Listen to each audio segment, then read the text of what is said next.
இழப்பதற்கு ஏதுமில்லை. தோனி அதிரடி முடிவு. சிஎஸ்கே பிளேயிங் 11 3 மாற்றங்கள். சிஎஸ்கே அணி சன்ரைசர்ஸ் ஹைதராபாத் அணியை 25ஆம் தேதி எதிர்கொள்ள நிலையில் சிஎஸ்கேவின் பிளேயிங் 11 3 மாற்றங்கள் செய்யப்பட்டுள்ளது. ஐபிஎல் கிரிக்கெட் தொடர் விறுவிறுப்பாக நடந்து வரும் நிலையில் கோப்பையை வெல்லும் என கணிக்கப்பட்ட சென்னை சூப்பர் கிங்ஸ் அணியின் நிலைமை மிகவும் கவலைக்கிடமாக உள்ளது. 8 போட்டிகளில் விளையாடியுள்ள சிஎஸ்கே 6 தோல்வி 2 வெற்றிகளுடன் 4 புள்ளிகள் மட்டுமே பெற்று புள்ளிப்பட்டியலில் கடைசி இடத்தில் உள்ளது.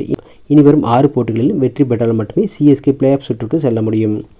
சிஎஸ்கேவின் பேட்டிங் ஃபீல்டிங் மோசமாக இருக்கிறது. மும்பை இந்தியன்ஸுக்கு எதிரான போட்டியில் பவுலிங்கும் சொதப்பலாக அமைந்துவிட்டது. சிஎஸ்கே அணி தனது அடுத்த போட்டியில் வரும் 25ஆம் தேதி சென்னை சேப்பாக்கம் மைதானத்தில் நடைபெறும் ஆட்டத்தில் சன்ரைசர்ஸ் ஹைதராபாத் அணியை எதிர்கொள்ள உள்ளது. இனி இழப்பதற்கு ஏதுமில்லை என்பதால் அடுத்து வரும் போட்டிகளில் துணிந்து அதிரடியாக விளையாட சிஎஸ்கே திட்டமிட்டுள்ளது. இதனால் சன்ரைசர்ஸ் ஹைதராபாத் அணிக்கு எதிரான போட்டியில் பிளேயிங் 11 அதிரடி மாற்றம் செய்யப்பட்டுள்ளது. தொடர்ந்து சொதப்பி வரும் ரவிச்சந்திரன் அஸ்வினும் சில போட்டிகளில் வாய்ப்பளித்தும் சரியாக செயல்படாத ஓவர்டனும் இவர்களுக்கு பதிலாக அன்சில் காம்போஜும் தென்னாப்பிரிக்காவின் இளம் அதிரடி வீரரான டெவால்ட் பிரவிஸும் அணியில் சேர்க்கப்பட உள்ளனர். இதேபோல எதிர்பார்த்த அளவு சரியாக விளையாடாத விஜய் சங்கரும் நீக்கப்பட்டு இளம் வீரர் ஆண்ட்ரே சித்தார்த்தும் இடம்பெற்றிருக்கிறார்.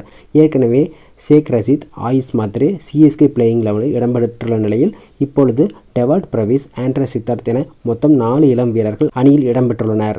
சிஎஸ்கேவை பொறுத்தவரை இனி அனைத்து போட்டிகளிலும் வென்று பிளே ஆஃப் சுற்றுக்கு செல்வது இயலாத காரியம். ஆகவே அடுத்த சீசனுக்கு சரியான அணியை கட்டமைக்கும் வகையில் இனி வரும் போட்டிகளில் இளம் வீரர்களுக்கு அதிக முக்கியத்துவம் கொடுக்க தோனி முடிவு செய்துள்ளதாக தகவல் வெளியாகியுள்ளது.